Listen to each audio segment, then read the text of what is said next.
home. My wife hasn't called. I'm Kuntal Shaw. I'm here to take you home. Tracker, part of CBS Premiere Week on CBS.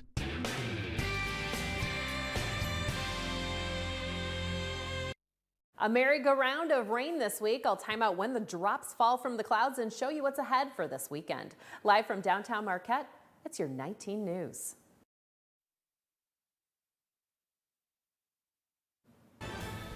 Good evening, everyone. I'm Sarah Blakely. And I'm Kevin Hodge. Tonight on your WZMQ 19 News, we're examining recent polling for the presidential race. We'll see where things stand now that things are all but certain it will be Trump versus Harris in November. Plus, Marquette's City Commission talks housing following Governor Whitmer's amendment to the Brownfield Redevelopment Financing Act. And the Delta County Library is looking at cuts unless they pass a new millage next month. Your 19 News at 11 starts now. Live from the UP, this is WZMQ 19 News at 11.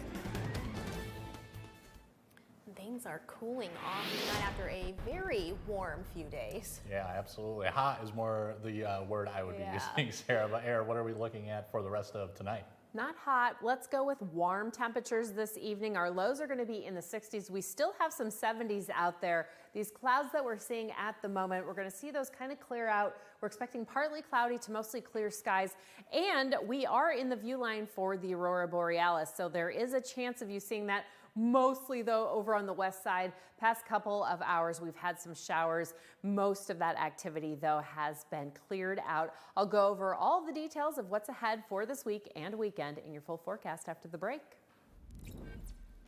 All right, thanks, Aaron. It's certainly been an eventful few weeks in the 2024 presidential race. Kamala Harris is now the presumptive Democratic nominee and is set to face off against Donald Trump in November. Head-to-head polling shows the race between the two candidates tightening. Following the debate between former President Trump and President Biden, Trump saw a major boost in the polls. Right before Biden dropped out, Trump maintained a comfortable lead of about 3 to 4 points on average. Now, with Biden out, Democrats are energized around Harris. Latest polls show Trump still leading Harris, but only by about a point or so. Experts say this is largely due to the excitement among voters who are happy that it's not another Trump versus Biden matchup. It's too early to tell if this sudden boost in energy will last through November for Harris. With a roughly 40% approval rate, experts say Harris will need to appeal to more voters while also proving she's up for the job. So there's a way to introduce yourself or reintroduce yourself to the American people, and knowing what people fear about her, they're going to absolutely attack those fears and say why they're unfounded. And so this is what the campaign's all about. She's just doing it on a compressed timeline, and we're not sure how effective that will be, knowing that she has 98 days instead of the 2 years of what it takes to run for president in general. The voting process to officially name Harris as the Democratic nominee is expected to begin this week via electronic ballots sent to convention delegates. President Joe Biden is proposing sweeping changes to the Supreme Court, calling on changes to things like term limits, presidential immunity, and a code of ethics for our highest court. But these proposals are not being embraced by everyone. Our Washington, D.C. correspondent Rachel Knapp has the report. In an opinion piece in the Washington Post written by President Joe Biden, he writes, quote, "This nation was founded on a simple yet profound principle. No one is above the law," end quote. Without mentioning names, Biden hints at a recent challenge from former President Donald Trump about presidential immunity in the case against Trump, accusing the former president of trying to overturn the 2020 election, which led to the January 6th U.S. Capitol attack. The court recently ruled that presidents are granted immunity from prosecution for official acts. Biden says the office of the presidency tests not only your judgment, but your character, too. Because you not only face moments when you need the courage to exercise the full power of the presidency, you also face moments where you need the wisdom to respect the limits of the power of the office of the presidency. Biden claims what is happening at our highest court is not normal, referencing to the court overturning a nearly 50-year precedent of Roe v. Wade, which legalized abortions, and questions about the court's ethics cloud over it, following reports of justices not disclosing luxury gifts or their family members' alleged actions displaying politically provocative flags. He is now proposing major changes to the court. The first, a constitutional amendment that would prohibit blanket immunity for presidents. In addition to that, He is also calling on 18-year term limits for justices, as well as a code of ethics for the court. Members in the large Congressional Progressive Caucus are endorsing the changes, saying in part this is a strong step towards restoring public trust those justices have broken. Speaker of the House Mike Johnson disagrees. He says in part these proposals are efforts to undermine the court and that Democrats want to change the system because they disagree with some of the court's recent decisions. At the Supreme Court, Rachel Knapp, WZMQ 19 News. Chief Justice John Roberts has defended the court before, saying justices abide by a new ethics code, but the new policy did not include additional oversight, which is something Democratic lawmakers have been pushing.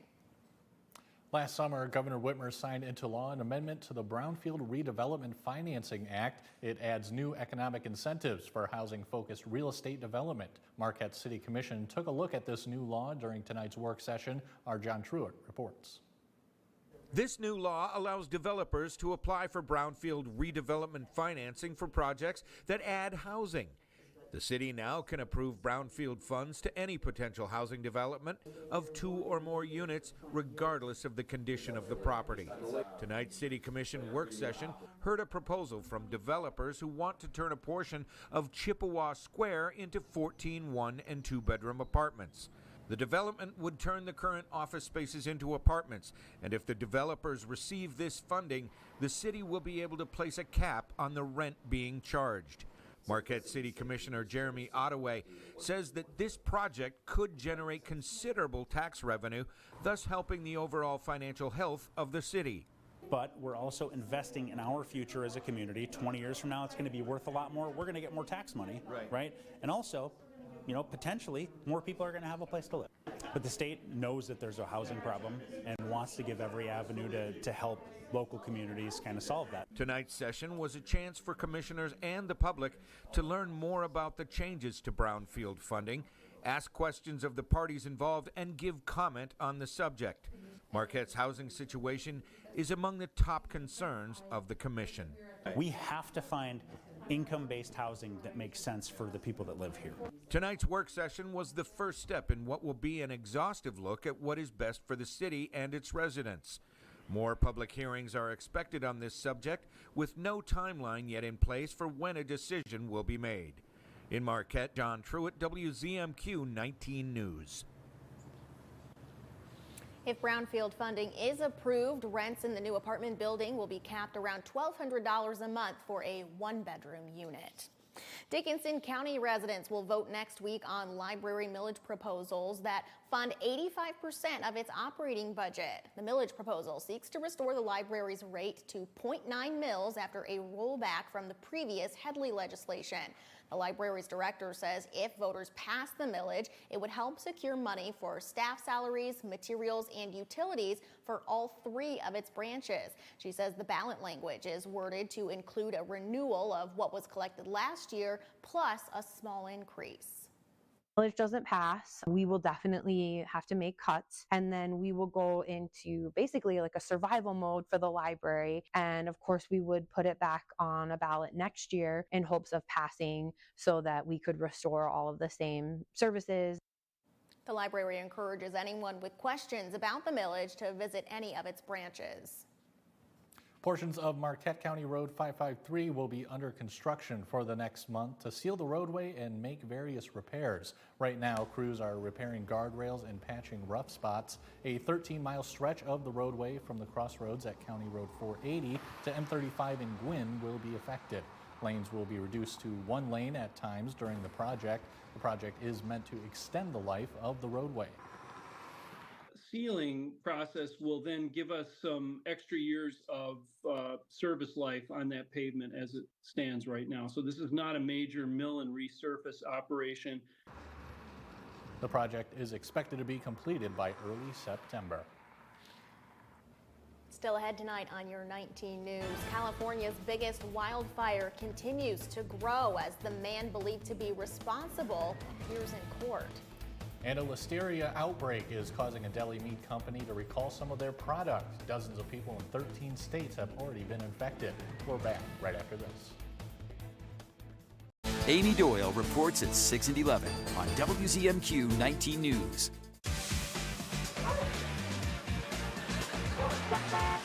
hilarious. Hidden camera. Hijinks.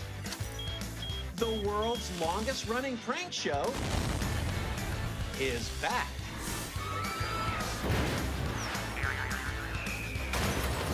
Just for laughs, gas. Weekdays on WZMQ CBS. John's Auto is quickly becoming everybody's favorite place to buy get their car fixed.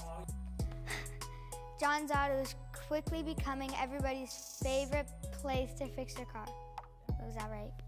For a better service experience, come to John's Auto Market. Why do I keep forgetting that word? Experience. Okay, go. For a better service experience, come to John's Auto Market. And don't forget, Everyone loves the fair, from the greatest generation to the latest generation, and everyone in between. From livestock to live music to live performances, art, and fantastic food. The fair has something for everyone. The 2024 Marquette County Fair, August 8th, 9th, and 10th at the Marquette County Fairgrounds. It's fun for all ages. Pictionary. I can't wait for this. Where's my popcorn? Play along from home. iguana? Iguana is correct. With a chance to win You just did a cartwheel and you're like 7'6". every weekday. Pictionary, weekdays at 9 on WZMQ CBS. I'm Sophia Murphy at the Capitol in Lansing, only on WZMQ 19 News. Now, award-winning WZMQ 19 first warning weather with Air Stasic. A fairly warm night, temperatures in the low to mid 60s. We do have some chances of patchy fog rolling in tonight, and then throughout the week we'll see rainstorm chances developing on our Tuesday, Wednesday, and Thursday. Looks like Friday is going to be drying up, and then hot temperatures are back in fashion, along with humidity. Yes, we do have muggy conditions returning as well. Let's take a look at what we're expecting across the UP. 67 is our low here in Marquette. A little bit cooler on the interior, Ironwood and Iron River with lows around 62 degrees. And then beach day forecast. We've got a very high UV index, so make sure you're, of course, applying all that sunscreen and not forgetting, like I did this weekend. I look like a lobster on the inside and outside. We've got a high, though, of 80 degrees.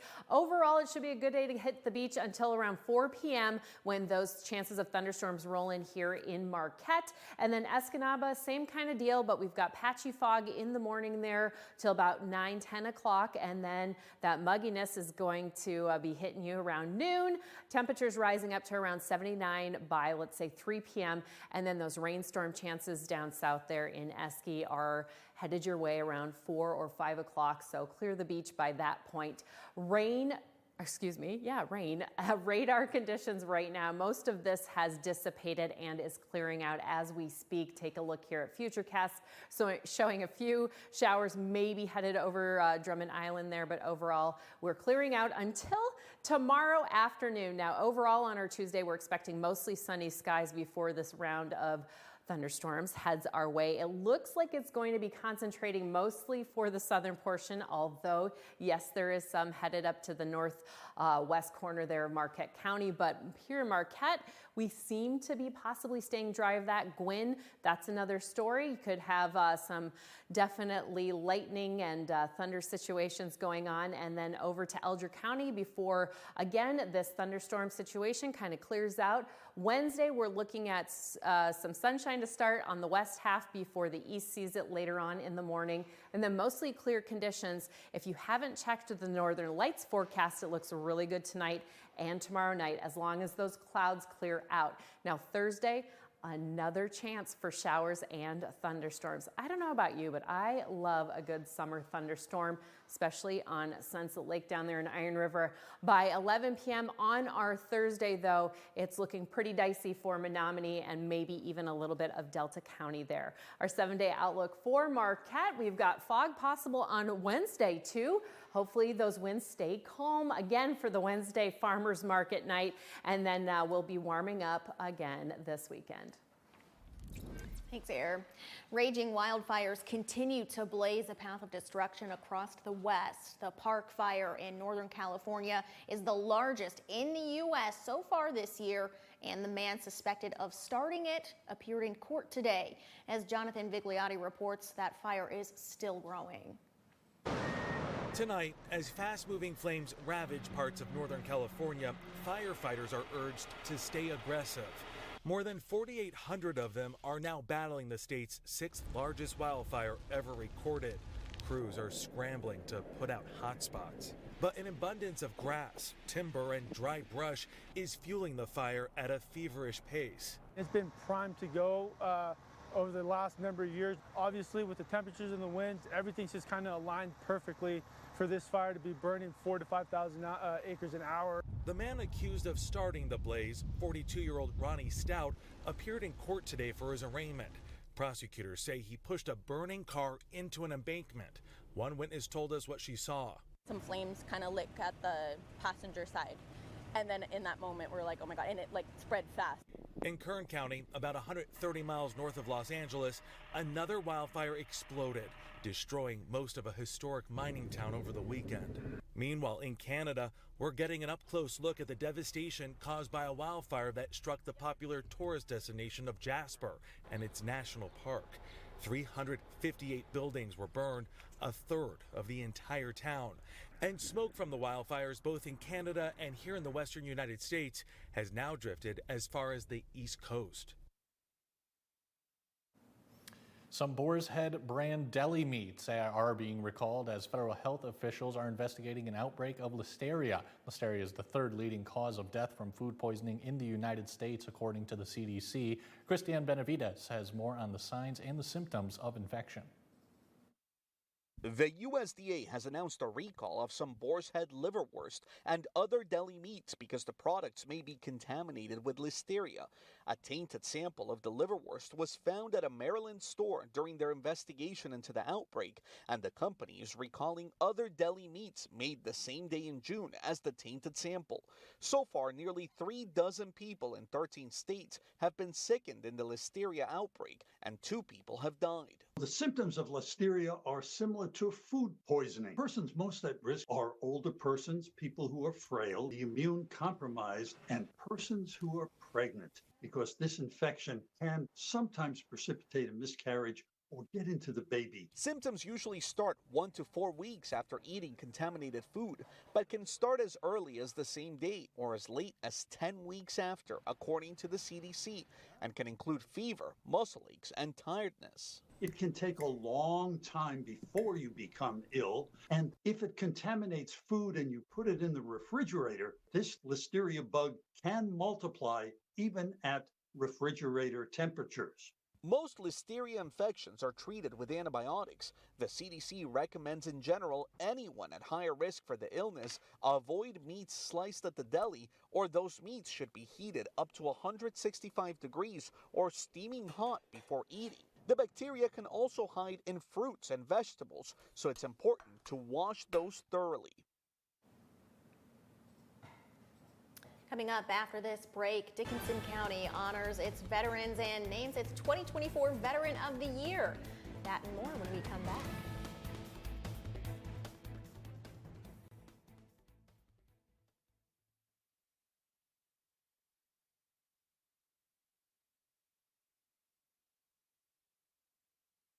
"19 News" is brought to you by Kirkish Furniture.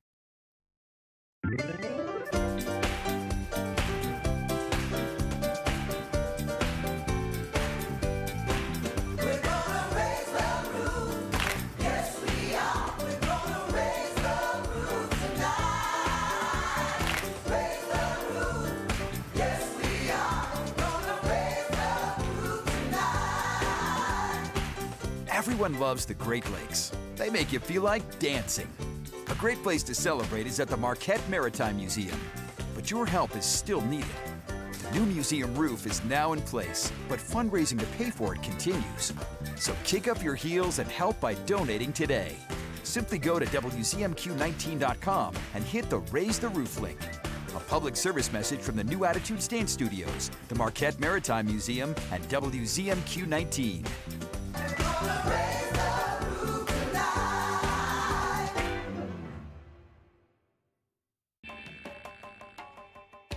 This is extreme crime. To catch him, they'll use every trick in the book. We were operating against ghosts, and ghosts are tough to find. Top investigators and police use the latest forensic science to uncover the truth and solve real cases. The devil is always in the details. Forensic Factor. Mike Baxter, Pioneer. Dad, how do you kill an elk? Wait outside the lodge until last call, then hit it with a tire iron. And Legend. I have a 60-year-old truck and a 30-year-old marriage. You should be happy that I am stuck in my old ways. I do love that truck. No wonder he's the last man standing. I'm Sophia Murphy at the Capitol in Lansing, only on WZMQ 19 News. You're watching WZMQ 19 News, live and local, with Sarah Blakely and Kevin Hodge. According to a recent bank rate survey, just 41% of Americans are comfortable with the amount of emergency savings they currently have. And while most people struggle to save, others have an issue with finally using that money that they've socked away. And Carter Evans spoke to one expert who says oversaving can lead to other stresses. We have fun. Yes.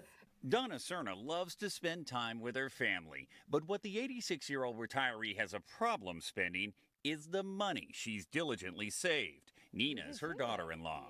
She'll see a gorgeous blouse, and we'll look at it, and it'll be $200. Oh, no way, no way.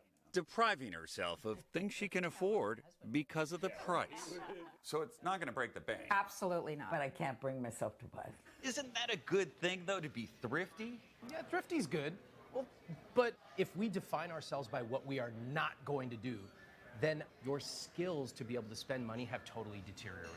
Ramit Sethi wrote the book, I Will Teach You to Be Rich. On his podcast, he often talks with people who are oversaving out of fear.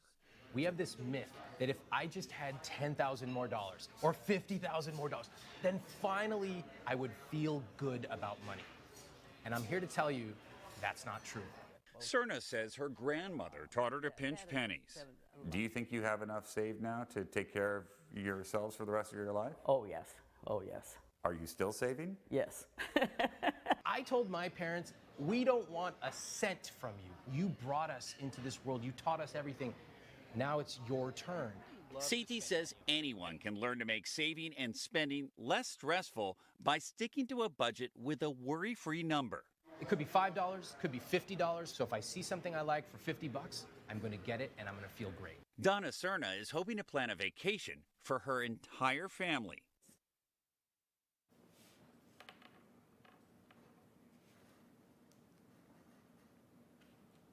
Governor Whitmer's plan to give Michigan high school graduates 2 years of tuition-free college is taking shape for institutions like Bay College. This fall, eligible students can start earning their degree or certification through the Community College Guarantee. Students who live in Delta or Dickinson counties can qualify for free college depending on their chosen program. While out-of-county tuition is higher, those students can also qualify for significant discounts. Going to save families thousands, tens of thousands of dollars that now can be spent in the community. They also could save that to transfer to that institution that maybe they wouldn't have been able to afford before. For information on enrolling at Bay College through the Community College Guarantee, visit WZMQ19.com. An over-century-old Marquette nonprofit is getting some help with state funding. The Marquette Regional History Center is receiving $1 million from the state of Michigan to help pay off the mortgage from its construction. Today, State Representative Jen Hill came to Marquette to present a novelty check to the museum. She says it will help the center continue to preserve the Upper Peninsula's unique history. Now have the resources to better pay staff and to offer better programming so that they can continue to make this all come alive for people. It's just an incredible resource for all the different ways the Upper Peninsula has impacted our country and our state. The museum is open Monday through Saturday. We'll have the full hours on our website. An annual Marquette Festival filled Lower Harbor this past weekend. The 64th Art on the Rocks event, helped put on by the Lake Superior Art Society, was held last Saturday at Marquette's Lower Harbor. This year, over 120 artists participate in this year's Arts on the Rocks. This event is open to all forms of 2D and 3D mediums of art with 14 medium categories. This event gives artists all across the nation a chance to show their work and for community members to be exposed to new things. It's community. That's what it comes down to for me personally. I grew up attending this fair when it was still on Presque Isle. It's always been a part of my summers. So see it kind of come full circle and be a part of the tradition now is so special. To participate in next year's Art on the Rocks, registration opens on January 31st of 2025. And the Peninsula Arts and Appreciation Council is hosting a fundraiser concert tomorrow in Negaunee. It's for the PAC's newly named performance group, Iron Arts Theater. Starting at the Bandshell at 7 p.m., Jeff Jennings and a number of other local talent will perform. No tickets are needed and donations will go towards future Iron Arts programming and equipment purchases. And over the weekend, the Dickinson County Veteran Picnic honored their vets and named one outstanding veteran of the year. This weekend's annual picnic drew in over 500 people to Lake Antoine Park, a big increase from just 68 5 years ago. State Senator Ed McBroom was there to announce Dennis Lynch, the senator's former teacher, as the county's 2024 Veteran of the Year. Lynch is involved in various veteran and community organizations and stresses the importance of encouraging younger vets to engage with their community. We have this picnic specifically to show the appreciation that our community has for our veterans. Part of the purpose of this was to identify and locate veterans and veterans survivors who might be able to benefit. We'll have details on where Dickinson County veterans can go for help with their benefits at WZMQ19.com. One group is working to pay forward service to country by planting seeds for a healthier future. Natalie Brandt shows us. Tucked behind American Legion Post 217, a garden oasis. We've got our herbs right here. We've got a whole variety of basil, oregano. And labor of love for Sean Phelan, who's growing fresh produce for veterans and their families. I'm only one person, so I needed some help. So he recruited a new generation of green thumbs. This is our new garden bed. Cultivating their appetite. You want to try one? And an appreciation for working in the dirt. How you have fresh air, getting out, eating vegetables instead of eating junk food. It's really cool to eat the food that you grow. The Post Pizza Garden has become a family and neighborhood affair. I think it's something that can involve everyone in the community. The Sons of the American Legion hopes this pilot program in Maryland takes off nationwide. Get children off the Xboxes, outside, doing something with their family, doing something with their parents. Or the American Legion actually serves as some people's parents for kids who have single moms and dads. To get them in the American Legion, to get them outside, one of the sayings we used was get it in their hands to get it in their hearts. Most people think that I'm some sort of horticulturalist. I'm actually an IT programmer, so I spend all day writing computer code, and gardening's just my hobby. A passion rooted. I like the radish. You like the radish? Well, you planted them. In giving back. We will be right back after this.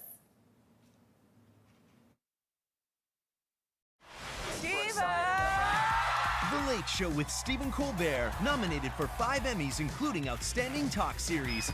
Weeknights on CBS. Shriners Hospitals for Children is awesome. Wow, I was a really cute kid. But it's true, Shriners Hospitals for Children is awesome. The first time I went to Shriners Hospitals for Children, I was 2 months old. Since then, they have helped me with over 18 operations and thousands of rehabilitation hours. Because of their care, now I live a full, independent life. I got my driver's license, and I'm going to college. It's amazing to know that there's someone looking out for me and my family. And it isn't just the doctors and nurses who have been looking out for me. It was you. Thank you. Thank you. Thank you. So let's keep this amazing story going. All you have to do is go to loveshriners.org and you'll be a part of something special too. Thank you so much. The Shortlist, a countdown show that's all sports. See the greatest names and the greatest games in all sports. Top 10 miracle finishes, top 10 comebacks, the 10 greatest women in sports. Want to see who's number one? Watch all the way to the end of the show. Sports fans love it, and you will too. That's The Shortlist, counting down the top 10 of everything in sports. Only from SSN, the Cindy Sports Network. Come on down to Outdoor Man, where our camping department is intense. Set it up in 30 seconds flat. And take it down even faster. And we're always family friendly. We found a bear cub in here. Been nice knowing you, Baxter. Outdoor Man is open for business on Last Man Standing.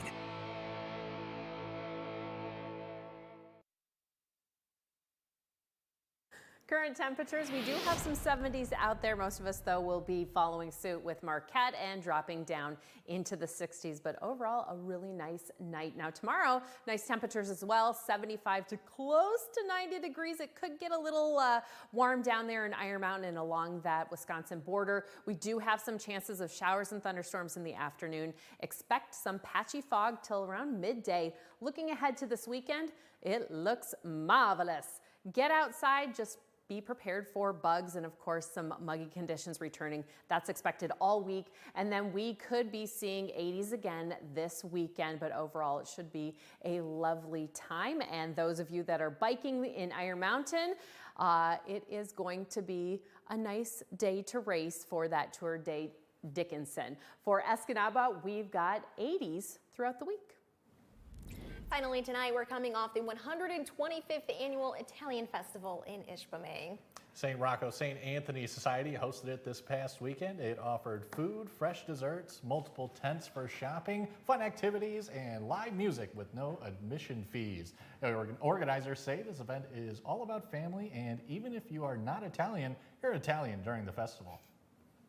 Coming here for 30 years, and it's been my whole life, so it's great to be here and be with family all weekend. And yeah, there's so much great stuff happening. And for more information on next year's Italian Festival, visit our website. I am sad to say I only live a few streets away from Alcohol, but I did not make it. But I could see, I know, I was busy, but I could see the fireworks from my back deck. It was a good fireworks show. It was like 25 minutes long. I was impressed. That's a good fireworks show. Come on. We'll see you tomorrow.